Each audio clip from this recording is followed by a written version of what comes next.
Welcome to Drive the Daf, clear, structured explanation of the daily Daf in 20 minutes. You can even follow in the car. Beitzah Daf Yud Gimel is about the topic of peeling husks off of shells of barley or wheat or beans in order to eat them, and the question of whether or not such an activity makes it chayev in truma and meiser. Makes it chayev in truma and meiser, would be forbidden to eat it until you take off that truma and that meiser. So the Gemara has a kasha on it based on the measure we've seen earlier. The Gemara will then bring two versions of a machlokes. The Gemara will bring a machlokes and two versions of narrowing that machlokes down, a question and an answer according to each version. Then the Gemara will move on to the halacha of what happens when a Levi takes meiser before the Kohen. Then the Gemara will go back to the halachas of peeling and discuss when peeling is permitted on Shabbos and when it's mechayev truma. So the Gemara at the very bottom of Daf Yud Beis is dealing with a statement we have said that it's permitted to peel the husks off grain on Yom Tov. So Gemara says if you say that it's permitted to peel the husks of grain on Yom Tov, have a kasha. And the kasha is that we've said earlier that there is no situation in which it's permitted to take truma from something on Yom Tov. And the reason that that's not permitted is because you've always done it before Yom Tov.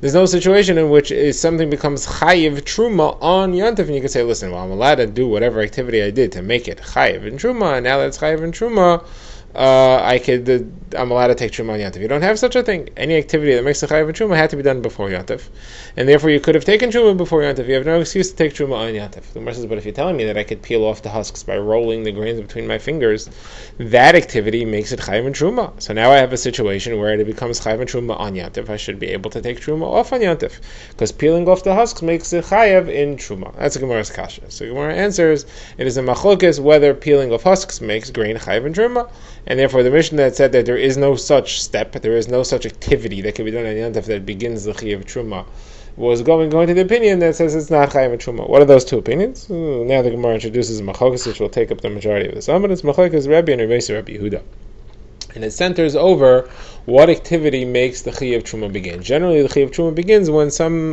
grain has completed its processing, as now it's considered food. So, for example, we see in this Beitzah that if you bring in stalks of grain that you're planning to eventually shell and thresh and make into a bread, a dough to bake into bread, so there's no stage of that is completing the activity for meiser until you've turned it into grain, until you've piled it up. So if you decide to peel off a few of them, they peel off the husks by hand and eat them, so it's not chayiv in meiser there, not chayiv in truma, not chayiv in meiser, because the work is not completed until you make a big mountain of grain, until you have an established grain.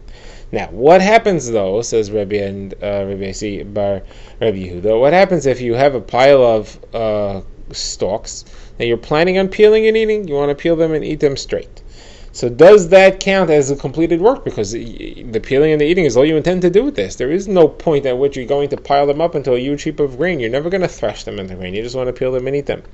So Rabbi says, so when you peel them and eat them, it's chayiv meiser. As soon as you take the peel off, that starts the chayiv meiser. That's what that would say, that there's a chayiv meiser for peeling the husks off of a grain. However, Rabbi Yehuda says, no, there's no chayiv meiser. Chayiv meiser and truma is always only when you make a real grain processing, when you pile it up into a huge mountain of shelled grain. That is when you have, right? He learns out of the psukim that describe that there has to be a kibbutz kri, it has to be, it says meiser duganecha, has to be considered grain. You have to make a pile. Until you do that, there is no completion of processing. So if you're planning on eating it, it's never chayiv. If you're planning on just peeling them and eating them by hand, it's never chayiv in truma at all. And therefore, our Mishnah was going according. Our Mishnah in the previous few daf was going according to this Rabbi Yossi, who holds that there is no activity you could do to make a chayiv truma on Yom Tov. Peeling you're allowed to do, but peeling doesn't make a chayiv truma according to Rabbi Yossi. So now the Gemara says that is a very nice answer, but even according to Rabbi Yossi, there is a situation that the chayiv truma begins on Yom Tov, and that's if you have a grain which you originally brought, that you originally harvested and you brought with the purpose of making bread and dough, and therefore, according to Rabbi Yossi, the Teiras Meiser, Teiras Truma goes on it. It's something which you are eventually going to create into Meiser. It is going to come to a stage of Chayav Meiser, but then you change your mind and you decide to peel it and eat it.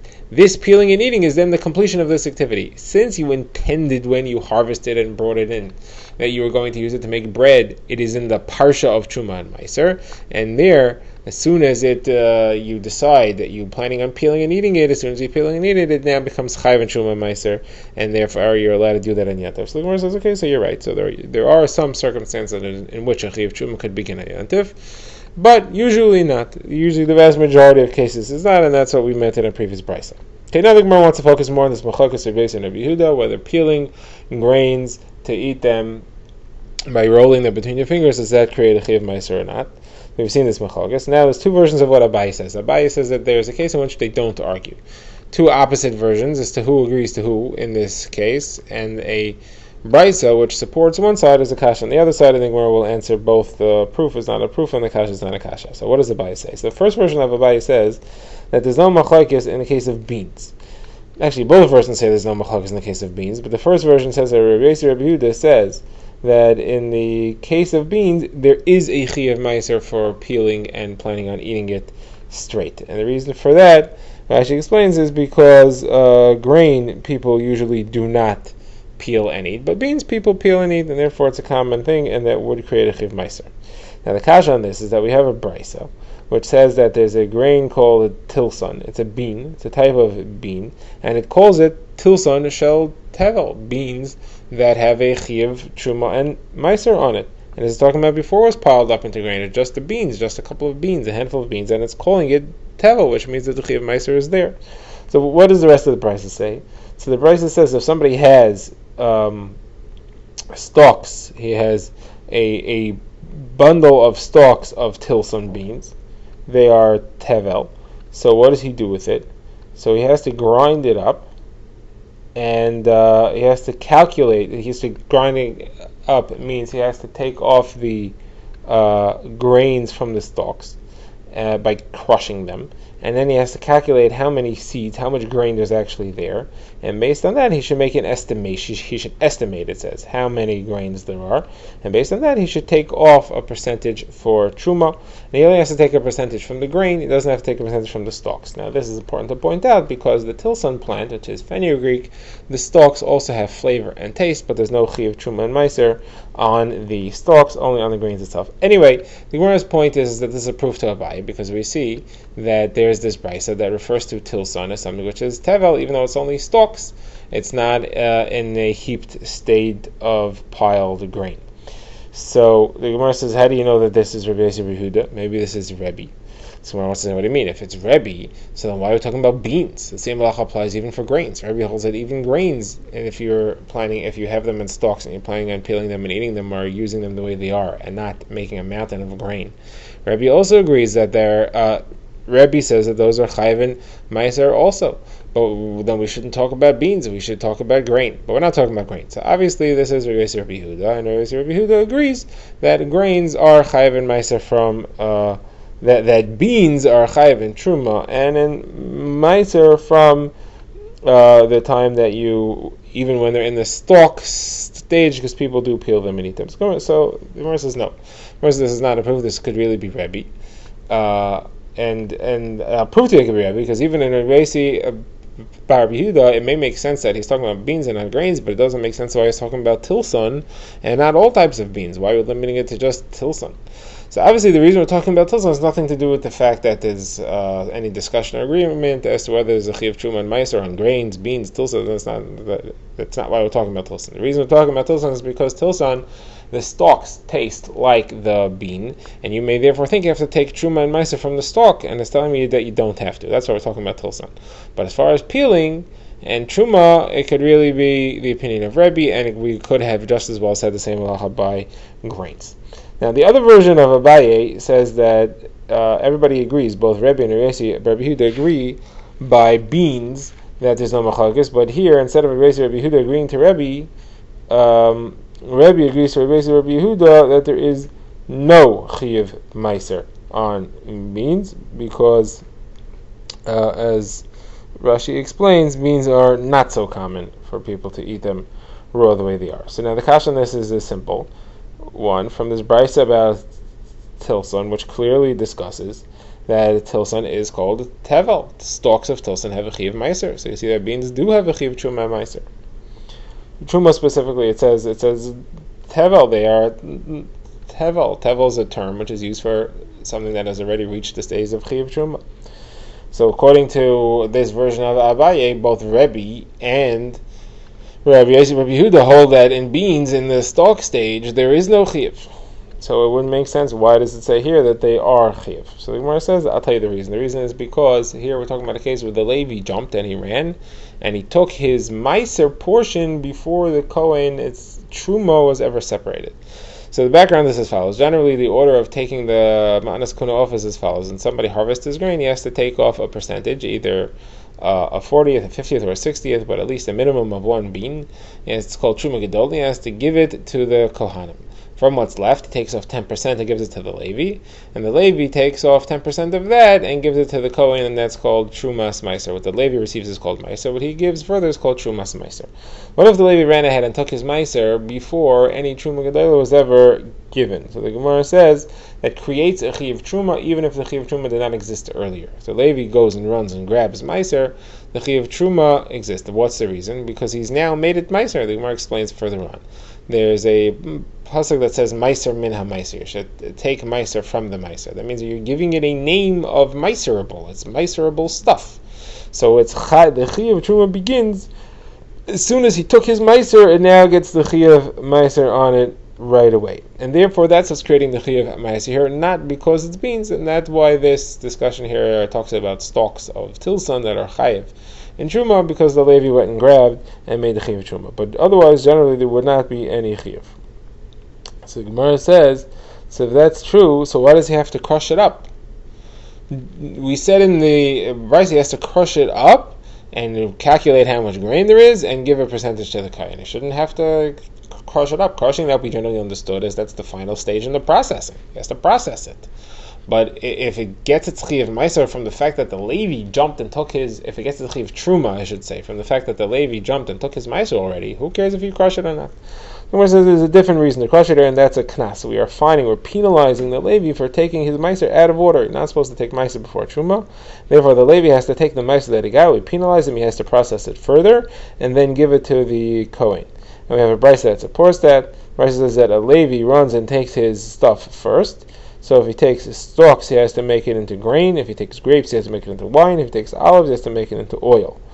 All these things he has to take off the Trumas Meiser after processing and give it to the Kohen. And the reason is because just like Truma Gedolah requires a certain amount of processing, he has to take off his Trumas Meiser and requires extra processing.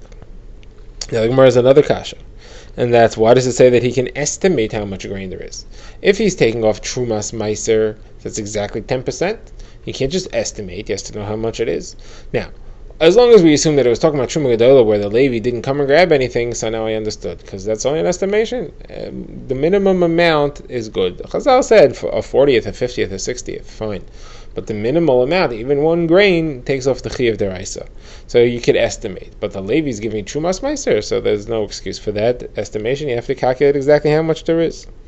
So the Gemara says, no, the reason is because this is going like the opinion of Abba Elazar ben Gimel, who holds that you could make an estimation about Trumas Meiser as well. And he learns from the pasuk that says, V'nechshav lechem trumaschem kadagon min hagar necham leim min hayakev.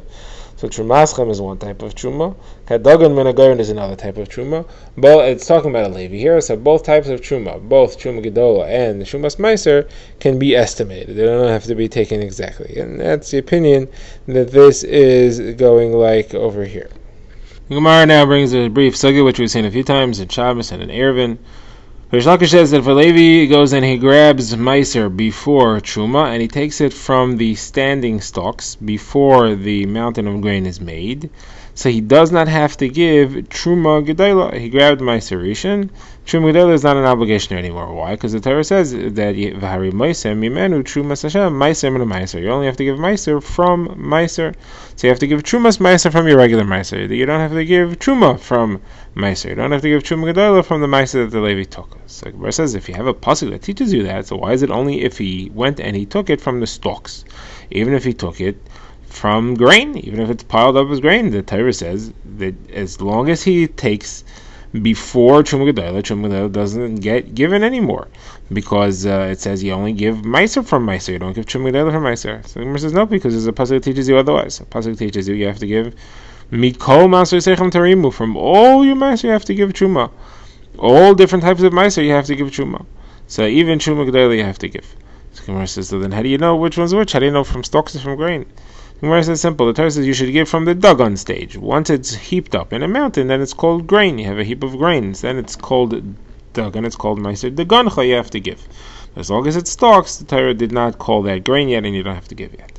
Okay, now the Gemara goes into the halachas of peeling the husks off grain on Shabbos and Yantif, and as far as completing the malacha of Meiser. So the Gemara brings a Mishnah, and somebody who peels barleys, and peels them one at a time and eats them, that's not a completed action, not in Hilchas Meiser and not in Hilchas Shabbos. He's not violating the malacha of Dash on Shabbos, and it's not a completion to be mechayev it in Truma or in Meiser. However, if he peels a pile, collects it in his hand, and then he wants to eat that, that is an Isser Shabbos, and that is chayev in Meiser. So Gemara says, is that true? The Rav peeled a cupful. Rav's wife peeled a cupful for him, and Rav Chia's wife peeled a cupful for him on Shabbos. So you see, it's not a problem Shabbos. Someone says, no, it was talking about a different case when we said that the same halacha applies for Shabbos and for Meiser. It's talking about somebody who peels wheat husks and then he blows them out of his hand. He blows them out of his hand. So if he's holding it in his hand and he's doing it, that's mutter. If he's doing it in his lap, so that's aser. It's a violation. It's mechayev Meiser and Truma, and it's also a violation of Hilchos Shabbos. So Gemara says, but hold on a second. How could you tell me that as far as peeling is a different halacha from Meiser and for Shabbos? Don't we know that Meiser and Shabbos always have the same halacha? So it's usually always the same halacha. So Gemara says, no, not necessarily. It's not the same halacha. I'll show an example where it's not the same halacha. Squash and pumpkins and onions. When do they become chayiv in Meiser? So when the blossom grows on the squash and on the pumpkin, it's chayiv Meiser. And all three of them, if you made a little pile of them, pile them up even before the blossom grows, that would be chayiv in Meiser. But piling up onions and piling up all these things does not create an Isser Shabbos. There's no malacha of Shabbos of piling them up, and therefore that's not a problem. So you see that the halachos of Meiser and the halachos of Shabbos are different. What's considered to be complete for Meiser is not necessarily considered to be complete for Shabbos. And the reason is because Shabbos requires a malachas machshavos. It requires a intent to do a malacha, and just making a pile and just peeling a certain amount is not intending to do a malacha, a long-term malacha. Okay, now the Gemara wants to know, how do you do this peeling? How do you do peeling in a way that's a shinoi? The Gemara's understanding you have to do a shinoi. You can't do it in a normal way. So peeling by rubbing it between your fingers, that's not the normal way to peel, and therefore you're allowed to do that on Shabbos and you're allowed to do that on Yantif. So Gemara says, what's the shinoi? So Yosef says you have to peel between your thumb and your forefinger, thumb and one other finger. Rav Avi, the name of Rav Yosef says, so the first one was a Abaye, the name of Rav Yosef. Rav Avi, the name of Rav Yosef says the thumb and two fingers. Rav Yosef says it doesn't matter how many fingers you use, as long as you're peeling it by rubbing between your fingers, it's a shinoi and it's mutter. Now, how do you do the blowing the husks out of your hand? So Adabar Ava says you have to let it slide between your fingers. You have to hold your fingers loosely and blow loosely so that it flies between your fingers. And Eretz Yisrael said, nah, it doesn't matter, you can use your whole hand. It doesn't have to be just the fingers. And Rabbi Elazar said it has to be one hand, and you have to blow as hard as you can. Drive the Daf is a project of the Grand Woodlands Shul and is presented by Rabbi Yitzchak Landa. Find us on YouTube or subscribe to daily emails by emailing drivethedaf@gmail.com.